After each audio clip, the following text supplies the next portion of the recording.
NTA International, reaching the corners of the earth.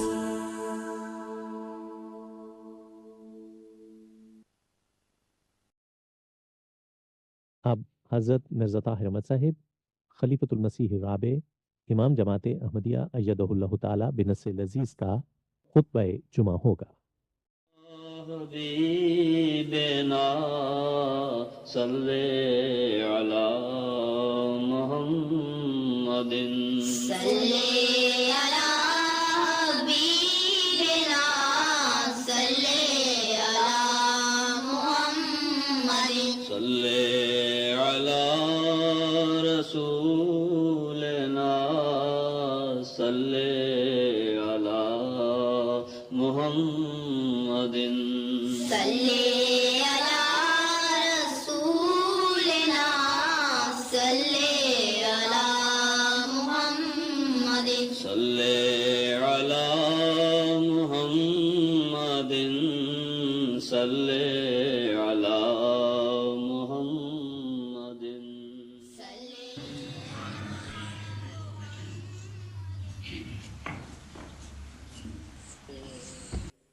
السلام علیکم ورحمۃ اللہ۔ اذان دے دیں۔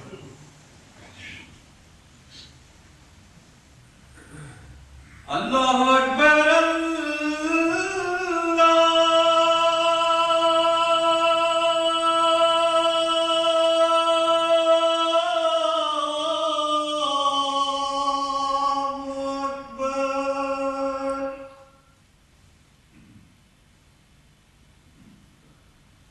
اکبر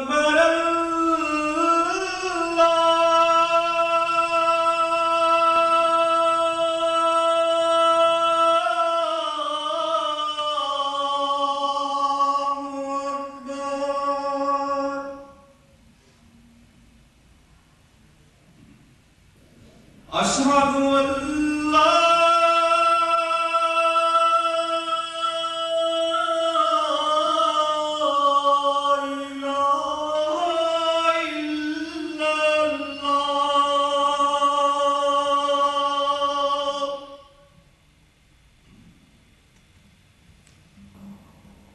اشہد ان لا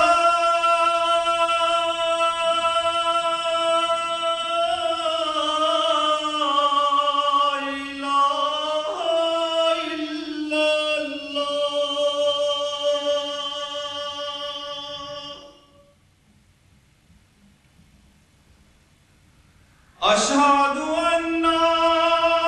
محمد رسول اللہ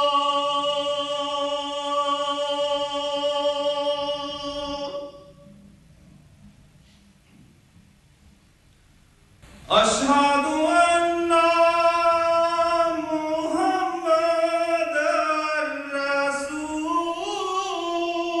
اللہ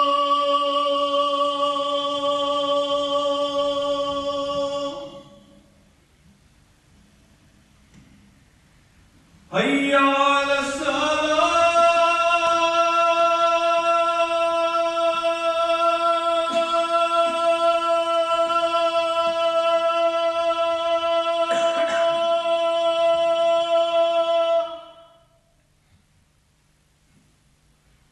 حی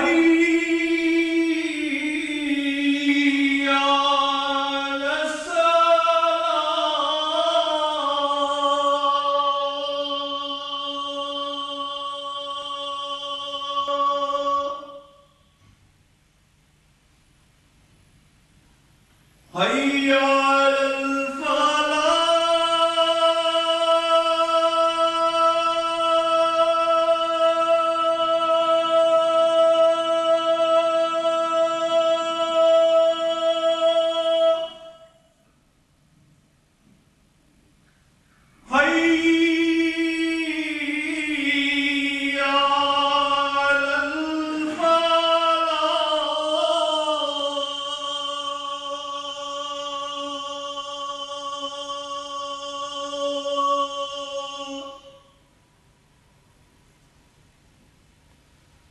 اکبر اللہ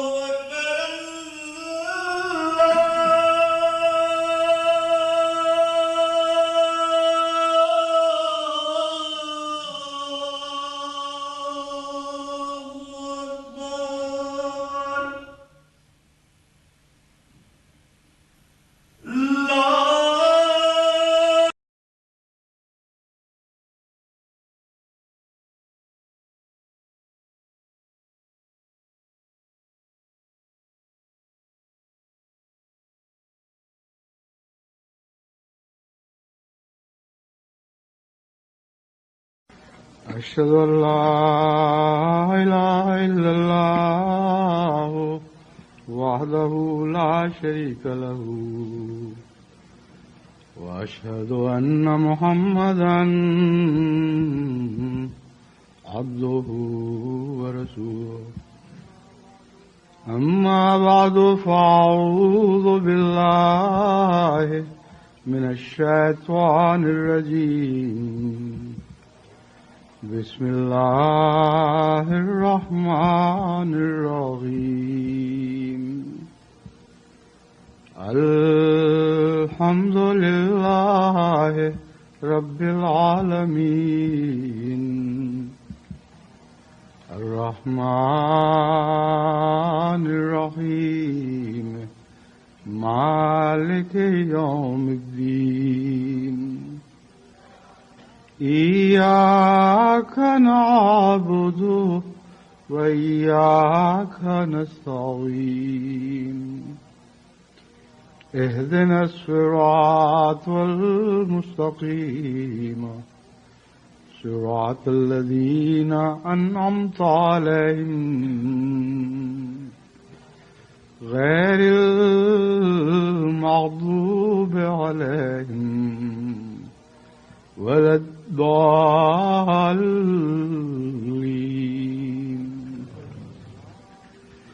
يا أيها الناس إنا خلقناكم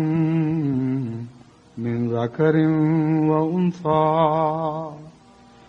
وجعلناكم شعوبا وقبائل لتعارفوا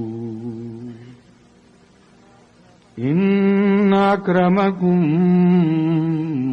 عند الله أتقاكم إن الله عليم خبیر۔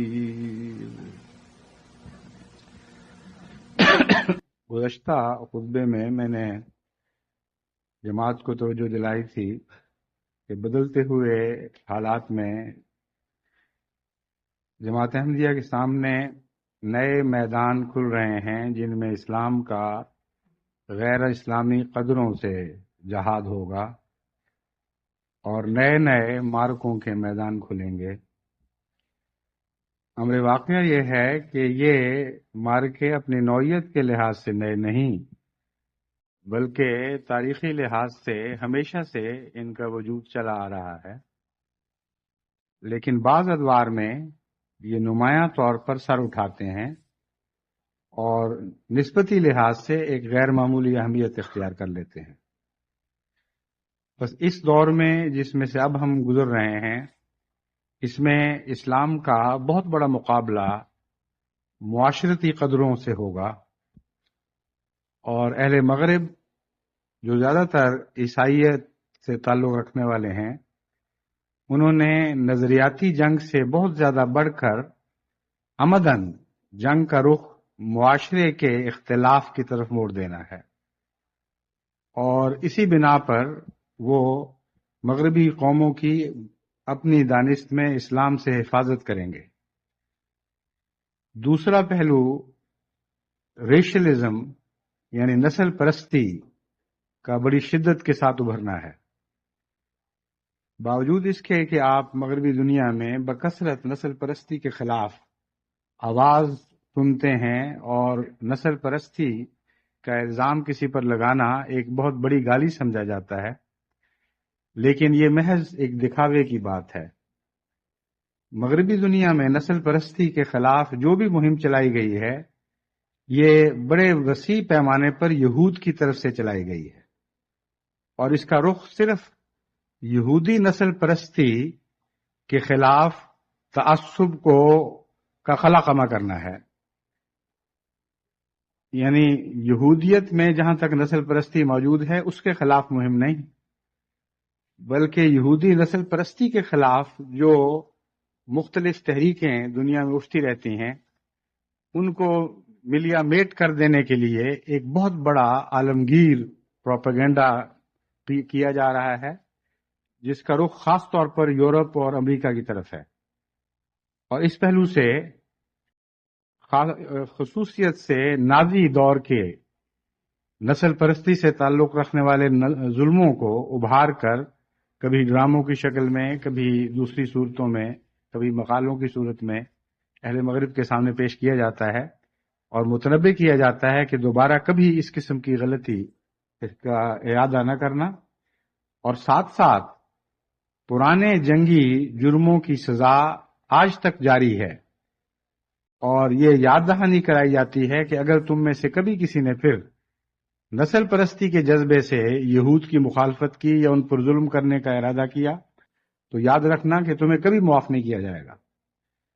بس در حقیقت یہاں جو نسل پرستی کے خلاف آپ کو مہم ملتی ہے وہ محض اس محدود دائرے سے تعلق رکھتی ہے۔ امر واقعہ یہ ہے کہ نسل پرستی ان قوموں میں شدت کے ساتھ بڑھ رہی ہے، لیکن اس نسل پرستی کا رخ مشرقی دنیا ہے یا افریقہ کی دنیا ہے یا اسلام ہے جو ایک قوم کے طور پر بعض دفعہ پیش کیا جاتا ہے اور اس کے خلاف نسل پرستی کے جذبات کو ابھارا جاتا ہے، بعض دفعہ مذہب اور معاشرے کے طور پر پیش کیا جاتا ہے اور اس کے خلاف معاشرتی اور نسلی مذہبی جذبات کو ابھارا جاتا ہے۔ روس میں جو کچھ ہوا اور ہو رہا ہے، دیواریں برلن کے گرنے سے جو نئی تبدیلیاں رونما ہوئی ہیں ان کے نتیجے میں ظاہر ہونے والی عالمی تبدیلیوں سے متعلق کچھ ذکر میں نے اپنی جلسہ سالانہ کی آخری تقریر میں کیا تھا۔ اس میں ایک پہلو ہے نسل پرستی کے جذبے کا ابھرنا۔ یہ ایک بہت ہی اہم پہلو ہے جس کا اسلام سے براہ راست ٹکراؤ ہونے والا ہے، اس لیے چونکہ صرف جماعت احمدیہ ہے جو در حقیقت اسلامی قدروں کی حفاظت کے لیے قائم کی گئی ہے اور حفاظت کی صلاحیت رکھتی ہے اور اللہ تعالیٰ سے تائید یافتہ ہے، اس لیے جماعت احمدیہ کو اس خطرے کو خوب اچھی طرح سمجھنا چاہیے اور اس کی باریک راہوں سے بھی واقف ہونا چاہیے، تاکہ جس راہ سے بھی یہ حملہ کرے اس راہ سے جماعت بڑی بیدار مغزی کے ساتھ اور مستعدی کے ساتھ اس حملے کو نامراد اور ناکام کرنے کے لیے تیار ہو۔ یورپ کی تبدیلیاں جن کا میں نے ذکر کیا ہے ان کے نتیجے میں خود یورپ میں پہلے قوم پرستی ابھرے گی اور پھر نسل پرستی۔ قوم پرستی اور نسل پرستی کا آپس میں گہرا تعلق ہے، صرف دائروں کا اختلاف ہے۔ سب سے پہلے تو یہ بات آپ کو پیش نظر رکھنی چاہیے کہ روس کسی ایک قوم کے باشندوں پر مشتمل نہیں، دنیا میں مختلف قسم کی ریاستیں پائی جاتی ہیں، بعض ریاستیں قوم کے تصور پر ابھرتی ہیں اور اسی تصور پر قائم ہوتی ہیں، بعض نظریات کے نام پر قائم کی جاتی ہیں جیسے کہ اسرائیل ہے، یہاں دونوں باتیں اکٹھی ہو گئیں، مگر اکثر دنیا کے ممالک ایسے ہیں جن میں قوم کے نام پر ملک کا تصور محض ایک موہوم تصور ہے، عملاً ایک سے زیادہ قومیں ان ملکوں میں بستی ہیں اور ان ملکوں کی ہمیشہ جد و جہد یہ رہتی ہے کہ قوم کی تفریق کی طرف اہل ملک کا دھیان نہ جائے، ورنہ یہ ملک آپس میں پھٹ جائے گا۔ یہی مسئلہ انگلستان کا سب سے بڑا مسئلہ ہے، یعنی اندرونی لحاظ سے۔ ایک طرف شمال میں اسکاٹ لینڈ ہے، پھر مغرب میں ویلز ہے، پھر مزید مغرب میں آئرلینڈ ہے، اور پھر شمال اور جنوب کے اختلافات بھی ایک قسم کے قومی اختلاف کا رنگ اختیار کرتے جاتے ہیں۔ ان تمام اختلافات کو میں سے یہ جو بڑے اختلاف قومی ہیں وہ اسکاٹش اور انگلش، ویلش اور انگلش، اور آئرش اور انگلش کے اختلافات ہیں۔ اب آپ دیکھیں کہ گریٹ بریٹن یا یونائٹڈ کنگڈم دراصل ایک ملک ہے، اور جب وسیع پیمانے پر بیرونی خطرات درپیش ہوں تو وہاں ان سب قوموں کے مفاد اکٹھے ہو کر اس ملک کو اندرونی طور پر تقویت دیتے ہیں، اور اس وقت برٹش قوم کا وسیع تر تصور ابھرتا ہے۔ جب امن کے حالات ہوں تو قومی رجحانات سر اٹھانے لگتے ہیں اور خطرات کی نوعیت بدل جاتی ہے. ایک دوسرے سے عدم اعتماد، ایک دوسرے سے خود غرضانہ تعلقات یا عدم تعلقات، یہ چیزیں قوم کے رنگ میں اپنا اثر دکھاتی ہیں اور قومیت کے پیمانے پر تعلقات کو جانچا جانے لگتا ہے. خود غرضی قومی سطح پر محض اس وجہ سے آپس میں تفریق پیدا کرتی ہے کہ ساؤتھ کے باشندے کہتے ہیں کہ ہم نے ساؤتھ کے مفاد کی حفاظت کرنی ہے. انگریز سمجھتا ہے کہ ہم نے انگریز کے مفادات کو اسکاٹش کے مفادات پر قربان نہیں ہونے دینا. ویلش سمجھتا ہے کہ ہم سے زیادتی ہو رہی ہے اور ایکسپلائٹیشن کی جا رہی ہے اور جو حقوق ویلش کو ملنے چاہیے وہ بقیہ انگلستان ہمیں نہیں دیتا. غرضی کے یہ ایک مثال ہے جس سے پتہ چلتا ہے کہ در حقیقت دنیا کی اکثر ریاستیں، امریکہ ہو یا انگلستان ہو یا جرمنی ہو یا دیگر ریاستیں، دراصل وہ ایک قوم پر مشتمل نہیں. اہل علم کے نزدیک اگر کوئی ایک ملک حقیقتاً ایک ہی قوم پر مشتمل ہے تو وہ ٹرکی ہے، لیکن در حقیقت یہ بات بھی درست نہیں،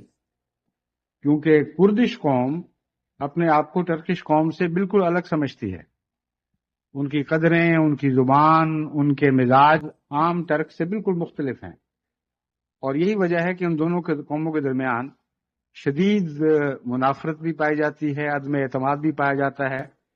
اور کرد دنیا میں یہ پروپیگنڈا کرتے ہیں، اللہ بہتر جانتا ہے کس حد تک درست ہے یا غلط، کہ وہ لمبے عرصے سے ٹرکش قوم کے مظالم کا نشانہ بنے ہوئے ہیں. لیکن اگر کسی حد تک کسی ایک ملک کو قومی ملک قرار دیا جا سکتا ہے تو اس کردی حصے کو چھوڑ کر باقی ترک قوم کو واقعتاً ایک قوم اور ایک ملک ہونے کی فضیلت حاصل ہے، یعنی نسبتاً ان کے اوپر اس کا اطلاق پا سکتا ہے کہ یہ ایک قوم اور ایک ملک ہے. لیکن جہاں تک ترکی قوم کا تعلق ہے، یہ عجیب بات ہے کہ ترکی قوم ترک میں کم اور ترک سے باہر زیادہ ہے، اور 6 اور 4 کی قریباً نسبت ہے. اگر 4 ترک ترکی میں آباد ہوں تو 6 ترک ترکی سے باہر ہیں. اور اس سے میری مراد یہ نہیں کہ یورپ میں مختلف حصوں میں پھیلے پڑے ہیں، وہ تو ہے ہی، وہ تو دنیا کی ہر قوم دنیا کے تقریباً ہر دوسرے ملک میں چلی جاتی ہے، مگر زیادہ تر روس میں ترک قوم آباد ہے اور ترکمان کہلاتے ہیں. اگرچہ یہ آپس میں بھی بٹے ہوئے ہیں اور مختلف قسم کی تحریکات اب جنم لے رہی ہیں، جن میں ایک دوسرے سے ایک ترک ریاست کو جو دوسری ترک ریاست سے خطرات درپیش ہیں ان کو ابھار کر آپس میں ایک دوسرے کے مقابل پر پیش بندیاں کی جا رہی ہیں. لیکن ساتھ ہی ایک عمومی جذبہ ابھر رہا ہے کہ ہم ترک قوم ہیں اور ہمارا ترک سے الحاق ضروری ہے، ترکی سے الحاق ضروری ہے. اور اس خیال کو ترکی قوم آئندہ ہوا دے گی اور ترک کے مفادات اس بات سے وابستہ سمجھے جائیں گے کہ دنیا کے تمام ترک اکٹھے ہو جائیں اور ترکی کا لفظ ایک وسیع تر ملک پر اطلاق پائے. اور آٹومن امپائر کا جو وسیع تصور تھا اس نے لازماً دوبارہ جنم لینا ہے. ادھر اسلام بھی اس معاملے میں ایک کردار ادا کرنے والا ہے، اور ان قوموں میں سے جو ایران سے تعلق رکھنے والی قومیں ہیں اور ترکی بولنے والی ہونے کے باوجود ان میں ایرانی اثرات بھی بڑے گہرے ہیں، ان کو ایران اپنی طرف بلائے گا اور ان میں سے بہتوں کا شیعہ ہونا اس بات میں ممد ہوگا. پھر ایسی قومیں ہیں جو خالصتاً سنی ہیں، قطع نظر اس کے کہ وہ ترکی بولنے والی ہیں یا اوئغور زبان بولتی ہیں یا کوئی اور زبان بولتی ہیں. ان کو سنی مسلمان دنیا اگر ان کو اپنی ہوش آنے دی گئی تو اپنی دولت کے ذریعے اپنی طرف کھینچنے کی کوشش کریں گے۔ روس ویسے ہی ایسے اب مقام پر پہنچ چکا ہے جہاں یہ ٹوٹ رہا ہے اور بکھرنے والا ہے۔ کوئی غیر معمولی قوت ایسی ابھرے جو اس کو بکھرنے اور ٹوٹنے سے روک دے تو یہ ایک الگ مسئلہ ہے، مگر سر دست جہاں تک میں نے مطالعہ کیا ہے ایسی کوئی بیرونی یا اندرونی طاقت دکھائی نہیں دیتی جو روس کو سنبھالے رکھے۔ اور روس کے ٹوٹنے کی بنیادی وجہ یہ ہے کہ ایک نظریہ کو قوم بنا دیا گیا، جیسا کہ پاکستان میں ایک نظریے کو قوم بنایا گیا۔ روس کا بحیثیت ملک کے دنیا کے نقشے پر ابھرنا کسی ایک قوم کے وہاں ہونے کے مرہون منت نہیں،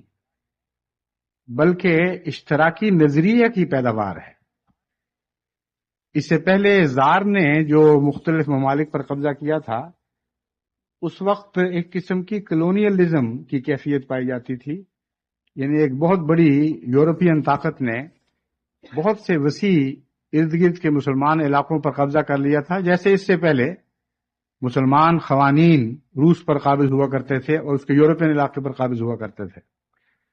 تو وہ جو کیفیت تھی وہ تبدیل کر دی گئی، اور 1918 کے انقلاب میں جو نئی بات روس میں رونما ہوئی وہ یہ تھی کہ قوم کی بجائے نظریے نے ایک ملک پیدا کیا، اور روس نے تمام دنیا میں بڑے زور سے اس بات کا پروپیگنڈا شروع کیا کہ ملک حقیقت میں قوموں سے نہیں بنا کرتے بلکہ نظریوں سے بنتے ہیں۔ اس لیے ہمارا نظریہ عالمگیر ہے، اور ایک عالمگیر اشتراکی قوم دنیا میں ابھرے گی۔ اس نظریے سے استفادہ کرتے ہوئے چھوٹے چھوٹے ممالک کو آپس میں پھاڑنے میں ان لوگوں نے بہت سا کام کیا، اور جہاں جہاں یہ نظریہ پھیلا ہے وہاں قومیت کے خلاف بھی جہاد شروع ہوئے۔ لیکن بعض جگہ اس نظریے سے کھلم کھلا تصادم ہوا کہ اسلام بھی دراصل نظریے کے نام پر ملک قائم کرنا چاہتا ہے، اور قوم کا کوئی تصور اس کے سوا موجود نہیں۔ اس نظریے کی ایک محدود شکل پاکستان کا دو قومی نظریہ ہے۔ اس وقت میرے پاس وقت نہیں کہ میں اس کی تفصیل بیان کروں اور صحیح صورتحال آپ کے سامنے رکھوں کہ دو قومی نظریہ کس حد تک قابل عمل تھا، کس حد تک نہیں، اور حقیقت سے اس کا کیا تعلق ہے، اور جو غیر معمولی جد و جہد مسلمانان ہند نے پاکستان کے قیام کے لیے کی، اس کی دراصل کیا وجہ تھی اور اس کے محرکات حقیقی معنوں میں کیا تھے؟ کیا اقبال کے نظریوں کو پڑھنے کے بعد انہوں نے ایسا کیا تھا اور اس سے متاثر ہو کر ایسا کیا، یا بالکل مختلف وجوہات تھیں؟ بہرحال یہ مضمون الگ ہے، مگر میں یہ آپ کو بتانا چاہتا ہوں کہ روس میں جب اشتراکیت کا نظریہ شکست کھا گیا، جو مرکزی حیثیت رکھتا تھا اور اس کے گرد ساری قوموں کی چکی گھوم رہی تھی، اور اس کے مرکز کا جو محور تھا اس پر یہ نظریہ بڑی قوت سے ان قوموں کو اپنے ارد گرد باندھے ہوئے تھا، وہ جب محور نکل گیا تو لازماً انہوں نے بکھرنا ہے، اور کوئی دنیا کی طاقت اس کو روک نہیں سکتی سوائے اس کے کہ کچھ عرصے کے بعد بیرونی دباؤ کے نتیجے میں ایسے رد عمل ظاہر ہوں کہ یہ قومیں ایک دوسرے کے ساتھ اپنا مفاد وابستہ سمجھیں۔ لیکن مفاد وابستہ ہونے کا جو نظریہ ہے جس نے شمالی امریکہ کو اکٹھا کیا، یہ نظریہ روس میں اس وقت قابل عمل نہیں، کیونکہ اگرچہ اشتراکی تصور کے نتیجے میں روسی قوموں کو اکٹھا کیا گیا،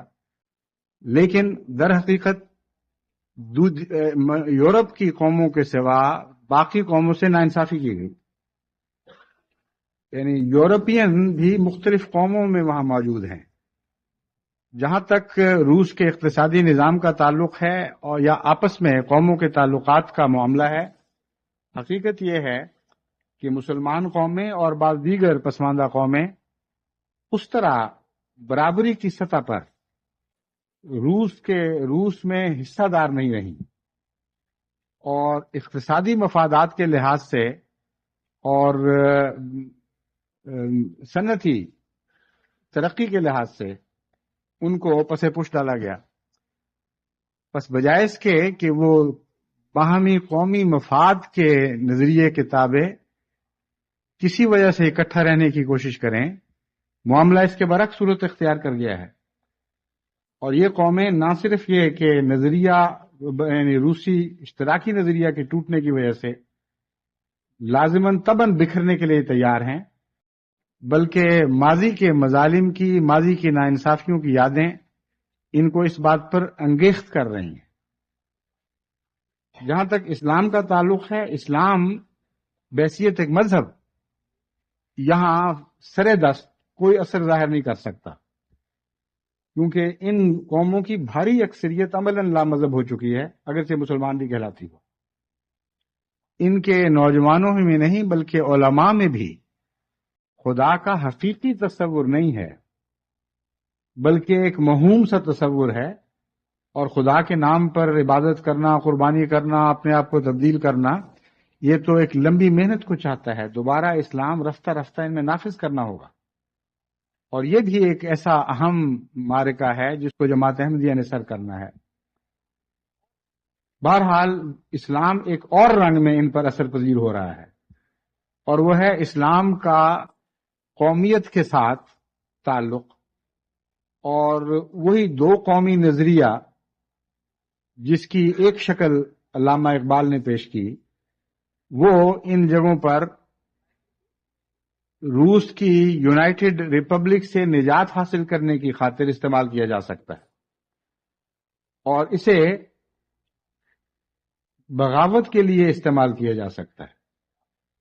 اس لیے نہیں کہ وہ اب نمازیں نہیں پڑھتے اس لیے جہاد کیا جائے، اس لیے نہیں کہ نئی ابھرتی ہوئی شکل میں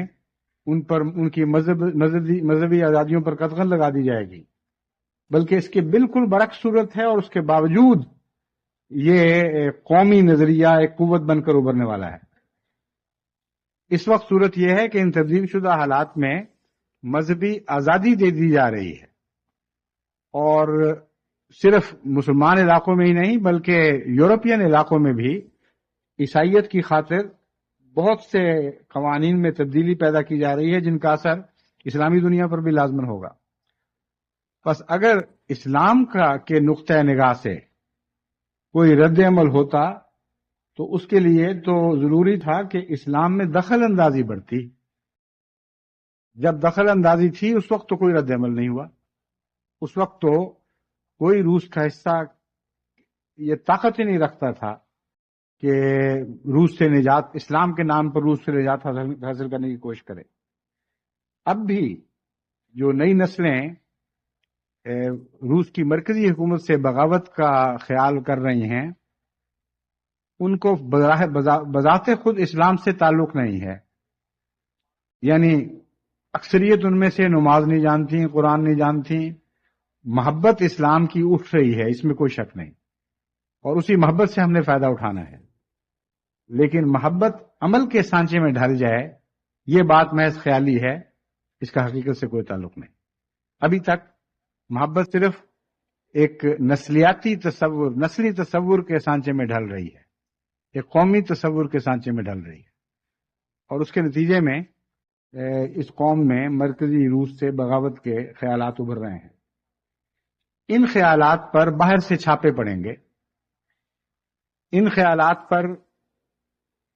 سنی اسلام بھی چھاپا مارے گا اور انہیں اپنانے کی کوشش کرے گا، ان خیالات پر شیعہ اسلام بھی چھاپے مارے گا اور ان کو اپنانے کی کوشش کرے گا۔ اسی طرح دوسرے مذہبی اور قومی اختلاف جو مسلمانوں کی باہر کی دنیا میں موجود ہیں، وہ اپنا اپنا رنگ دکھائیں گے اور ایک دوسرے سے سبقت لے جانے کی کوشش کریں گے، اور مسلمانوں کے روس کے اندر واقعہ زیادہ سے زیادہ حصے پر اپنا اثر جمانے کی کوشش کریں گے۔ یہ ایک نیا مارکہ کھل رہا ہے، اور اگر جماعت احمدیہ نے جلدی نہ کی اور حقیقی اسلام سے ان قوموں کو متعارف نہ کروایا، اگر اس عالمگیر اسلام سے ان قوموں کو متعارف نہ کروایا جس کا نسل پرستی سے کوئی تعلق نہیں ہے، جس کا اس قومی نظریہ سے کوئی تعلق نہیں ہے جو دنیا میں قوموں کے تعلق میں پایا جاتا ہے، بلکہ اسلام کا ایک ایسا عالمگیر تصور ہے جو قومی اور نسلی تصورات کی نفی پر قائم ہوتا ہے اور ان کی موجودگی سے شدید نقصان اٹھاتا ہے۔ اسی لیے جو آیت میں نے آپ کے سامنے تلاوت کی، اس میں یہ بات خوب کھول دی گئی کہ یا ایھا الناس انا خلقناکم من ذکر و انثی وجعلناکم شعوبا وقبائل لتعارفوا، کہ اے بنی نوع انسان، ہم نے تمہیں مرد اور عورت سے پیدا کیا ہے، گویا کہ نسلی اور قومی لحاظ سے تم ایک ہی چیز ہو۔ اگر کوئی تفریق ہے تو مرد اور عورت کی ہے، اس تفریق کو نہ تم مٹا سکتے ہو، نہ اس تفریق پر قومی اور نسلی نظریات قائم کر سکتے ہو، اور اگر کرو گے تو وہ غلط ہوگا، کیونکہ مرد اور عورت کے باہمی اشتراک کے بغیر بنی نوع انسان قائم نہیں رہ سکتے۔ وَجَعَلْنَاكُمْ شُعُوبًا وَقَبَائِلًا، ہم نے مختلف گروہوں اور قبیلوں میں تمہیں اس لیے بانٹا لِتَعَارَفُوا، تاکہ ایک دوسرے سے تعارف کروا سکو، تمہاری شخصیات پہچانی جائیں، جیسے ناموں کی تفریق سے انفرادی شخصیات پہچانی جاتی ہیں، لیکن ناموں کی تفریق پر گروہ تقسیم نہیں ہوا کرتے۔ یہ نہیں ہوا کرتا کہ ناصر نام کے سارے آدمی اکٹھے ہو جائیں اور طاہر نام کے سارے آدمیوں کو مقابل پر ایک گروہ بنا لیں، یا خلیل نام کے سارے آدمی اکٹھے ہو کر مبارک نام کے تمام آدمیوں کے خلاف ایک گروہ بندی کر لیں۔ یہ ایک تعارف کا طریق ہے، اس سے زیادہ اس کی کوئی اہمیت نہیں ہے۔ اس کے نتیجے میں کسی قسم کے تعصبات نہ ابھرنے چاہیے، نہ ابھر سکتے ہیں عقلاً۔ تو قرآن کریم نے یہ مثال دی، تعارف کا لفظ کہہ کر یہ بتایا ہے کہ اس سے آگے بڑھو گے تو حماقت ہوگی اور جہالت ہوگی۔ تعارف کی حد تک قوموں کی تقسیم رہنی چاہیے اور رہے گی، ان کی مزاج شناسی کے لحاظ سے اگر یہ تفریق رہے تو اس کا کوئی حرج نہیں، لیکن اس سے آگے اس تفریق کو بڑھنے کا حق نہیں۔ ان اکرمکم عند اللہ اتقاکم۔ اب تمام عالم میں اسلام صرف ایک لحاظ سے قوموں سے یا فرد کو فرد سے الگ کرنے کی اجازت دیتا ہے، اور وہ ہے تقوی۔ اگر کوئی زیادہ متقی ہے تو قطع نظر اس کے کہ اس کی قوم کیا ہے، اس کا مذہب کیا ہے، اس کا رنگ کیا ہے، جغرافیائی لحاظ سے وہ کہاں کس ملک کی پیداوار ہے، اس کی عزت کی جائے گی۔ گویا تقوی انگلستان کے باشندے کو ویلز کے باشندے سے ملا دے گا، اور ویلز کے باشندے کو اسکاٹ لینڈ کے باشندے سے ملا دے گا، اور اسکاٹ لینڈ کے باشندے کو آئرلینڈ کے باشندے سے ملا دے گا، اور اسی طرح افریقہ کے باشندوں سے بھی ان کو ہم آہنگ کر دے گا، اور عرب کے باشندوں سے بھی ان کو ہم آہنگ کر دے گا، اور روس کے باشندوں سے بھی ہم آہنگ کر دے گا، اور چین کے باشندوں سے بھی ہم آہنگ کر دے گا، اور جاپان اور امریکہ اور دنیا کی دیگر ممالک سے بھی تقوی رکھنے والے ایک دوسرے کے ساتھ منسلک ہو جائیں گے۔ اور یہی وہ قومی نظریہ ہے جو اسلام پیش کرتا ہے، اس کے سوا اور کوئی قومی نظریہ نہیں۔ تقوی کی بنا پر عزتیں کی جائیں گی، تقوی ہی اس لائق ہے کہ اس پر نظر رکھی جائے، اور ہم مزاج لوگ جو نیکی کے نام پر اکٹھے ہوں وہ نیکوں کی ایک قوم بنانے والے ہوں گے، مگر اس قوم کا سیاسی تفریق اور سیاسی تقسیم سے کوئی تعلق نہیں۔ اب جہاں روس میں یہ نئی تبدیلیاں اثر انداز ہو رہی ہیں اور غلط رنگ میں قومی نظریے ابھر رہے ہیں، وہاں یورپ میں اور دیگر مغربی دنیا میں بھی نئے قسم کے نسلی تعصبات ابھر رہے ہیں، جن کا تعلق اندرونی طور پر بھی ہے اور بیرونی طور پر بھی ہے۔ اندرونی طور پر یورپ میں اب لازماً ایک قوم کے دوسرے قوم کے خلاف عدم اطمینان کے جذبات ابھرنے والے ہیں اور عدم اعتماد کے جذبات ابھرنے والے ہیں، اور ایک دوسرے سے اگر آج رشک ہے تو کل حسد میں تبدیل ہونے والا ہے۔ اور جہاں ایک طرف یورپ آپس میں اکٹھا ہوتا دکھائی دے رہا ہے، وہاں اسی باہمی اتحاد کی رو میں افتراق کے بیج بوئے جا چکے ہیں، اور لازماً نئے اکٹھے ہونے والے یورپ کے اندر شدید اختلافات پیدا ہوں گے اور ابھارے جائیں گے، اور ان کا تعلق ایک دوسرے سے عدم اعتماد اور ایک دوسرے کا حسد ہے۔ اب جرمنی ہے مثلا، وہ یورپ میں ایک بہت بڑی قوت بن کر ابھرنے والا ہے، اور جرمنی سے جہاں تک خدشات کا تعلق ہے، بعض قومیں اس بارے میں زبان نہیں کھول رہی، لیکن اندرونی طور پر ممکن ہے ان قوموں میں بھی خدشات کا احساس پیدا ہو چکا ہو۔ لیکن جہاں تک انگلستان کا تعلق ہے، انگلستان تو بار بار ان خدشات کا اظہار کر رہا ہے کہ جرمنی بہت بڑی طاقت بن کر ابھر جائے گا، اور پھر ہو سکتا ہے کہ ماضی کی طرح وہ تمام غلطیاں دہرائے جن غلطیوں کے نتیجے میں ایک عالمگیر جنگ رونما ہوئی تھی۔ چنانچہ ابھی کچھ عرصہ پہلے جو کیبنٹ میں جو ایک نائب وزیر نے استعفیٰ دیا تھا، وہ اسی موضوع پر دیا تھا، اسی مسئلے پر دیا تھا۔ جرمنی میں جا کر انہوں نے ایسے خیالات کا اظہار کر دیا جو اہل جرمنی کے نزدیک در حقیقت انگلستان کی کیبنٹ کی باتیں تھیں، لیکن اس نے اپنی طرف سے ان کو ظاہر کیا۔ اور جہاں تک کیبنٹ کا تعلق ہے، انہوں نے اس سے نہ صرف قطع تعلقی کا اظہار کیا، بلکہ وہ اگر وہ کہتا ہے میں حق پرست تھا تو اس حق پرست کو استعفیٰ دینے پر مجبور کیا گیا۔ لیکن یہ بات وہاں ختم نہیں ہوئی، بار بار اس قسم کی آوازیں اٹھائی جا رہی ہیں۔ ابھی حال ہی میں سویڈن میں ایک انگریز دانشور مسٹر اینتھنی برگس کا ٹیلی ویژن پر انٹرویو ہوا، اور غالباً اخباروں میں بھی ان کا کوریج ہوا۔ وہ ایک انگریز دانشور کے طور پر وہاں متعارف کروائے گئے، اور تعارف یہ کرایا گیا کہ ان کو اسلام کا بہت گہرا علم ہے، اور بڑے وسیع اور دیرینہ تعلقات ان کے مسلمان ممالک سے رہے ہیں، بلکہ یہ وہاں لمبا عرصہ ٹھہر کے بھی آئے ہیں۔ یہاں تک ان کو اسلام کا علم سیکھنے کا شوق تھا کہ شدید خطرہ تھا کہ یہ مسلمان ہی نہ ہو جائیں، مگر اللہ تعالیٰ نے ان کو اس جہالت سے بچا لیا، اور اس رنگ میں ان کو پیش کیا جا رہا تھا کہ بس آخری مقام پر پہنچ کر پھر ان پر وہ باتیں کھل گئیں کہ یہ واپس آ گئے۔ اور اب یہ ہم آپ کے سامنے ایک ایسے دانشور کے طور پر پیش کرتے ہیں جو مسلمانوں کی سیاست سے بھی واقف ہیں اور اسلام کی کنہوں سے بھی واقف ہیں۔ یہ تھا دراصل ان کے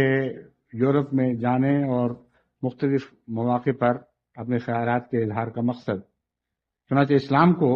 اس نے بہت ہی ظالمانہ حملوں کا نشانہ بنایا، اور خلاصہ کلام یہ تھا کہ آج کی دنیا میں آزادی انسان اور آزادی ضمیر کا اگر کوئی مذہب دشمن ہے تو اسلام دشمن ہے، اور آج آزادی ضمیر کو سب سے بڑا خطرہ دنیا میں اسلام سے وابستہ ہے، لاحق ہے۔ یہ کہنے کے بعد پھر انہوں نے آخر وہ بات کہہ دی جو کہا جاتا ہے کہ آج کل انگریزوں کے ذہن میں عام طور پر گھومتی ہے کہ جرمنی کس شکل میں یورپ میں ابھرے گا۔ چنانچہ انہوں نے اسی تسلسل میں اور بڑے زور سے یہ بھی کہہ دیا کہ جس طرح جرمنی آج کل یورپ کے امن کے لیے ایک نئے خطرے کے طور پر ابھر رہا ہے، اسی طرح اسلام آزادی ضمیر کے لیے خطرے کے طور پر ابھر رہا ہے۔ اس پر اس پینل میں جس میں وہ بات کر رہے تھے، ایک مشرقی یورپ کے نمائندہ نے بڑی شدت سے ان کی مخالفت کی، لیکن صرف اس حد تک، یعنی مثال تم نے غلط دی ہے، ویسے اسلام کے معاملے میں تو ہم مان جائیں گے، لیکن جرمنی خطرہ نہیں بنے گا۔ اور اس نے کہا کہ میں موجودہ نسلوں کو اچھی طرح جانتا ہوں، یہ تم محض پروپیگنڈا کر رہے ہو، لیکن یہ پروپیگنڈے کی بات نہیں ہے، یہ انسانی نفسیات سے تعلق رکھنے والی باتیں ہیں۔ وہ قومیں جو بنیادی طور پر خود غرض ہوں اور ان کے انصاف کا تصور قومیت سے وابستہ ہو اور قومی تصور میں پیوست ہو، ان کے ہاں قومی تصور آپس کے معاملوں میں بدلنے لگتے ہیں۔ جب آپس کے مقابلے ہوں گے ایک ملک کے دوسرے ملک سے، تو وہاں ویلش تصور اور آئرش تصور اور اسکاٹش تصور اور انگلش تصور یہ سارے مل کر ایک وسیع تر برطانوی تصور کے طور پر ابھرتے ہیں، اور جرمنی میں بوارین تصور اور دوسرے جرمن تصور کے بجائے ایک وسیع تر جرمن تصور ابھرتا ہے، جس میں نہ مشرقی جرمنی کا تصور باقی رہتا ہے، نہ مغربی جرمنی کا، نہ شمال کا، نہ جنوب کا۔ تو قومیت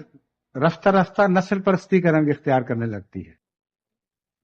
پہلے جغرافیائی حدوں میں پھیلتی ہے، اور ایک قوم کی بجائے 2-4 قومیں مل کر دوسری 2-4 قوموں کے مقابلے پر اپنے اڈے بناتی ہیں، اور جب ان کے سب کے مجموعی مفادات باہر کی دنیا سے ٹکراتے ہیں تو یہی قومی تصور نسلی تصور بن جاتا ہے، اور وائٹ اگینسٹ بلیک، سفید فام کا مقابلہ سیاہ فام سے شروع ہو جاتا ہے، اور سرخ فام کا مقابلہ زرد فام سے شروع ہو جاتا ہے، اور ہم جیسے سامنے لوگ بھی بیچ میں آ جاتے ہیں جو اس لحاظ سے بھی تعصب کا شکار بن جاتے ہیں اور اس لحاظ سے بھی تعصب کا شکار بن جاتے ہیں۔ چنانچہ امریکہ میں پاکستانی اور ہندوستانی نسل سے تعلق رکھنے والے لوگ کالوں کے نزدیک بھی الگ قوم ہیں اور کلونیلسٹ کے طور پر دیکھے جاتے ہیں، اور سفید فاموں کے نزدیک بھی یہی حال ہوتا ہے۔ یہی خطرات افریقہ میں ابھر رہے ہیں کہ پاکستانی کا رنگ چونکہ ان سے مختلف ہے، اس لیے پاکستانی کو بھی وہ ایک غیر قوم سمجھ کر یہ تعصب دل میں بٹھانے لگتے ہیں کہ یہ بھی آئے ہوئے ہیں باہر سے، گویا ہم پر راج کرنے آئے ہیں۔ بہرحال یہ تعصبات پھر جو قومی تعصبات ہیں یہ وسیع تر ہونے شروع ہو جاتے ہیں اور پھر رنگوں میں بدل جاتے ہیں۔ روس اور چین کے درمیان جو تاریخی اختلافات ہیں ان کا زیادہ تر تعلق اشتراکیت کے مختلف تصورات سے بتایا جاتا ہے، یعنی یہ تعلق بتایا جاتا ہے کہ ان کے ہاں روس کے ہاں اشتراکیت کا الگ تصور ہے اور چین کے ہاں الگ تصور ہے، اور چونکہ دونوں ملکوں کے درمیان فلسفہ اشتراکیت کو سمجھنے میں اختلافات ہیں اور اس کی تعبیروں میں اختلافات ہیں، اس لیے ان دونوں قوموں کے درمیان اتحاد نہیں ہو سکا۔ حالانکہ امر واقعہ یہ ہے کہ یہ اختلافات بالکل سطحی نوعیت کے ہیں۔ بنیادی اختلاف یہ ہے کہ روس اپنے عظمت اور طاقت کے زمانے میں بھی کبھی یہ برداشت نہیں کر سکتا تھا کہ اشتراکیت چین کی سفید فام رنگت اختیار کر کے دنیا پر قابض ہو جائے، اور چین کسی قیمت پر یہ برداشت نہیں کر سکتا تھا کہ اشتراکیت زرد رو ہو کر نہ ابھرے بلکہ سرخ و سفید ہو کر یورپین اشتراکیت کے طور پر دنیا پر قابض ہو۔ بس در حقیقت ان دونوں قوموں کے درمیان جو حسد تھا وہ زرد قوم اور سرخ و سفید قوم کے درمیان کا حسد تھا، جو اپنے جلوے دکھاتا تھا، اگرچہ دبا رہا اور دنیا کی نظر میں اس طرح ابھر کر نہیں آیا، لیکن جو لوگ ان کی قومی نفسیات سے واقف ہیں وہ جانتے ہیں کہ اشتراکیت کے جھگڑے نہیں تھے بلکہ چینی قوم کے یعنی زرد رخ چینی قوم کے سفید اور سرخ رخ رکھنے والی روسی قوموں سے جیلسی تھی یا حسد تھا، جو دراصل ان اختلافات کو ہوا دے رہا تھا، اور اس کے نتیجے میں جو عدم اعتماد پیدا ہوتا ہے وہ بہرحال پیدا ہوا۔ تو یہ جو بدلتے ہوئے حالات ہیں ان میں یہ اختلافات اور بھی زیادہ بڑھنے والے ہیں، اور ان کے ساتھ جماعت احمدیہ کو براہ راست مقابلہ کرنا ہوگا۔ چونکہ اب وقت زیادہ ہو گیا ہے اور تمہیدی جو کافی وقت جاتی تھی مشکل سے ختم ہوئی ہے، اس لیے میں اس مضمون کو آج یہاں ختم کرتا ہوں۔ آئندہ جمعہ چونکہ تحریک جدید کے موضوع پر آئندہ خطبہ چونکہ تحریک جدید کے موضوع پر دیا جانا ہے، اس لیے آئندہ خطبے میں انشاءاللہ تعالی حسب توفیق تحریک جدید کا موضوع بیان ہوگا، اور اس کے بعد پھر خطبہ جب آئے گا تو پھر میں اس مضمون کو جماعت احمدیہ کے تعلق میں، اس کی مذہبی ذمہ داریوں کی ادائیگی کے تعلق میں بیان کروں گا کہ ہمیں کیا کیا خطرات درپیش ہیں، دنیا کو ان خطرات سے بچانے کے لیے ہمیں کیا کرنا ہے، اور اسلام کی روح کو زندہ رکھنے کے لیے اور نسل پرستی کے حملوں سے بچانے کے لیے ہمیں کیا کرنا چاہیے، اور کس قسم کے خطرات ہمارے سامنے ہیں۔ اب آخر پر میں دوبارہ عراق اور عرب اور مسلمانوں کے عمومی مفاد کے متعلق دعا کی تحریک کرنا چاہتا ہوں۔ اس مسئلے پر میں تفصیل سے پہلے روشنی ڈال چکا ہوں، اس لیے اس کو دوبارہ چھیڑنے کی ضرورت نہیں۔ جو نئے حالات سامنے ابھر رہے ہیں ان کی روح سے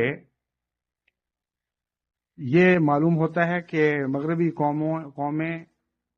جیسا کہ میں نے پہلے بھی بیان کیا تھا، کہ اسرائیل کے جنگل میں مکمل طور پر پھنس کر ان کے اس منصوبے کا شکار ہو چکی ہیں کہ بہرحال عراق کی ابھرتی ہوئی طاقت کو ملیہ میٹ کر دیا جائے، اور اسی تسلسل میں مسلمانوں کی دیگر طاقتیں جو ہیں وہ بھی کمزور ہو جائیں اور بکھر جائیں۔ لیکن اس سطح پر یہ مقابلے نہ ہوں کہ گویا مسلمان ایک طرف اور عیسائی ایک طرف، مغربی قومیں ایک طرف اور مشرقی ایک طرف،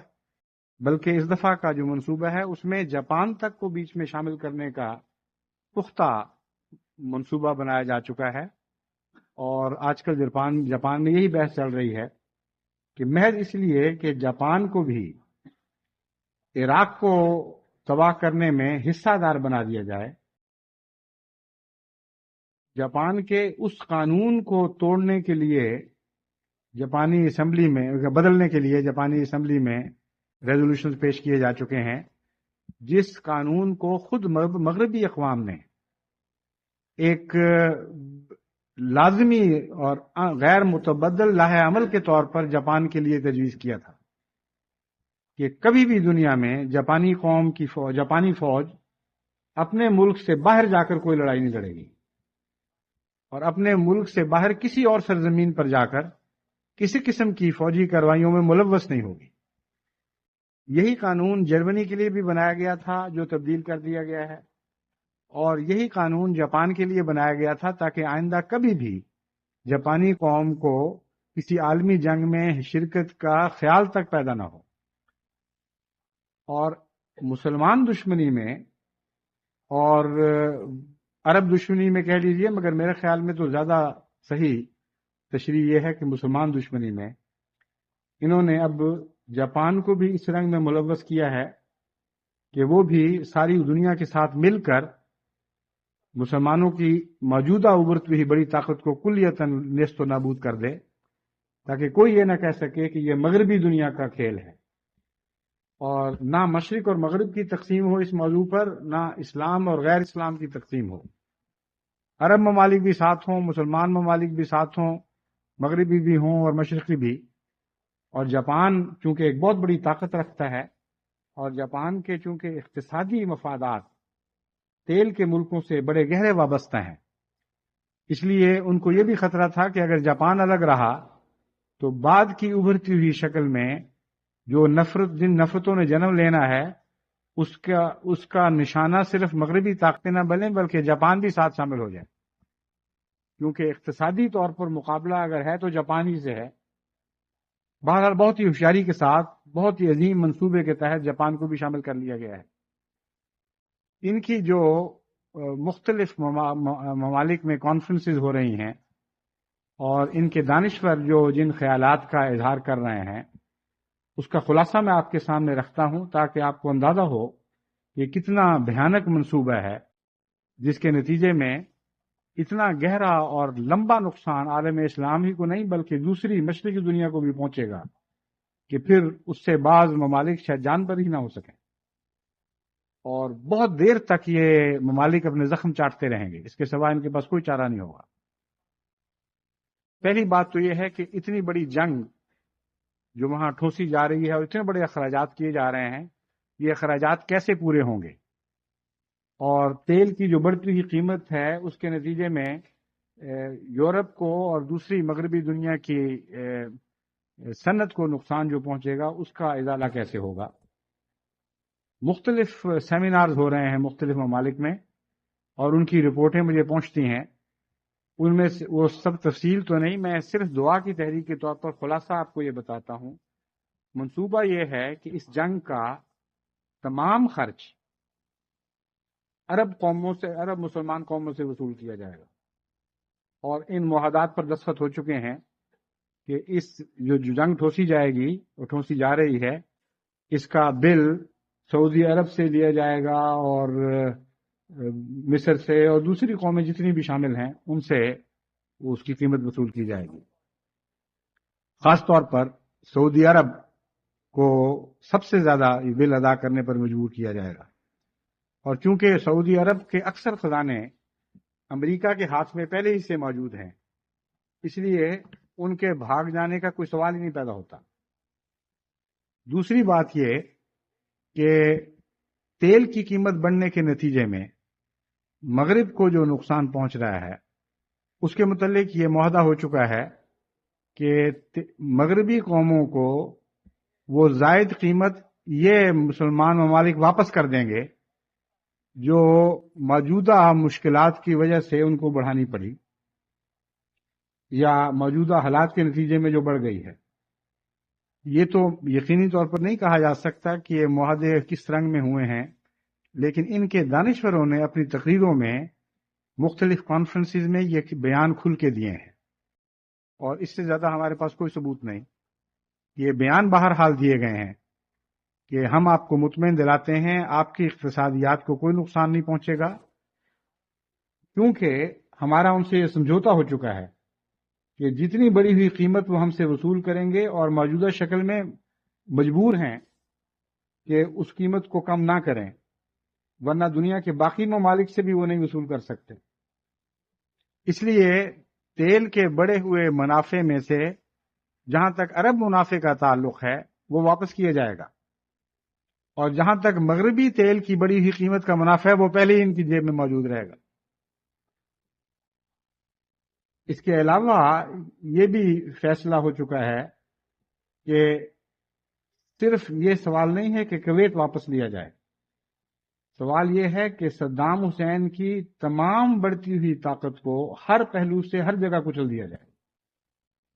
اسی لیے آپ نے ایک نیا شاخسانہ آپ سنا ہوگا کہ کہہ رہے ہیں کہ صرف کیمیاوی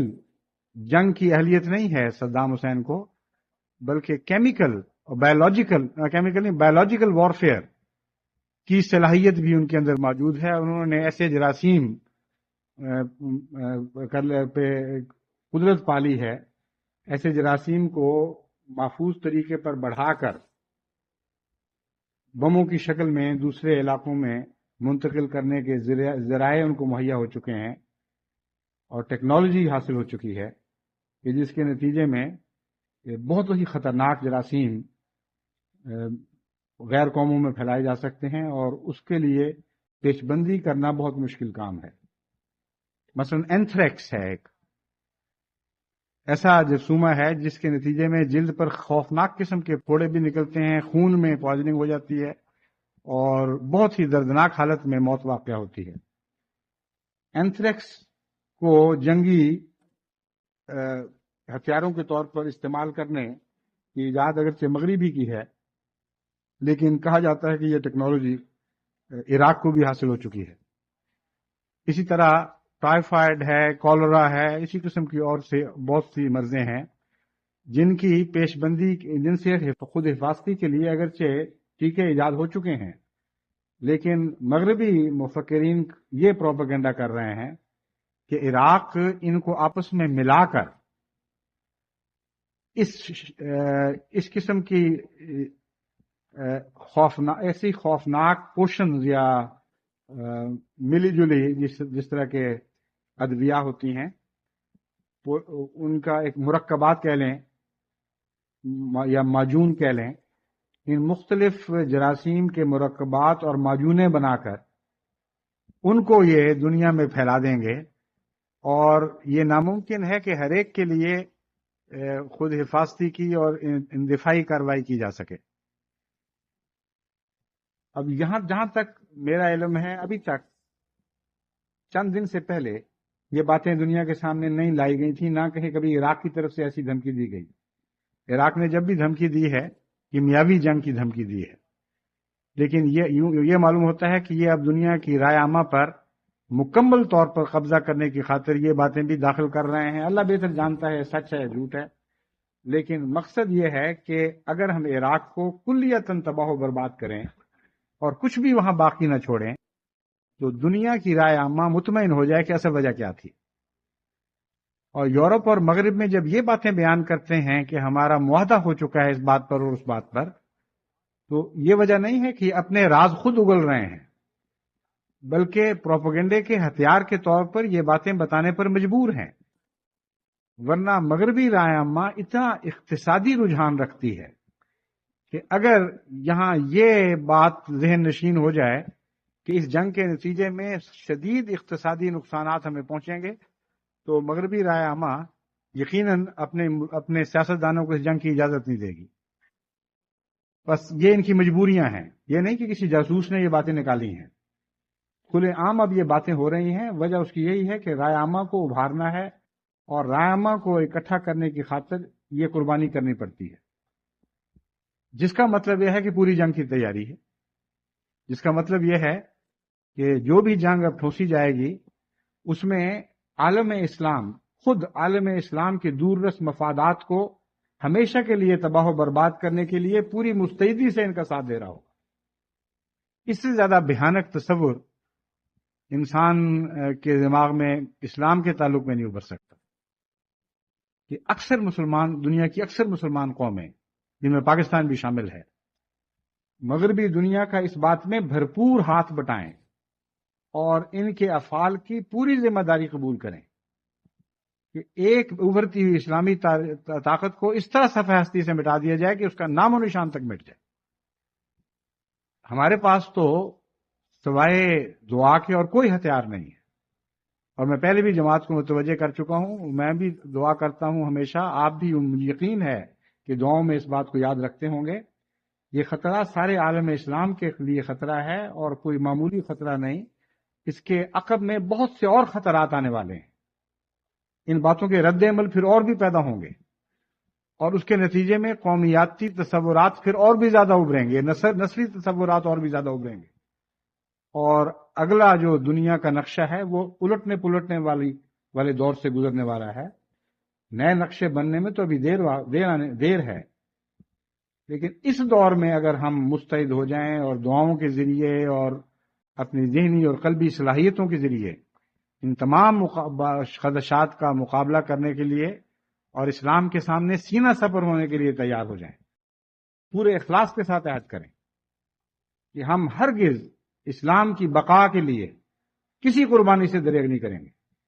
تو پھر میں آپ کو یقین دلاتا ہوں کہ ہمارے دعائیں اور ہماری پرخلوص کوششیں یقیناً دنیا کے حالات پر اچھے رنگ میں اثر انداز ہوں گی، اور ہم انشاءاللہ تعالی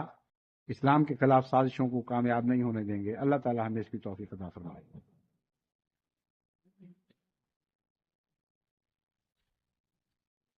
الحمد للہ نحمده ونستعینه ونستغفره ونؤمن به ونتوکل علیہ ونعوذ باللہ من شرور انفسنا ومن سیئات اعمالنا من يهده الله فلا مضل له ومن يضلله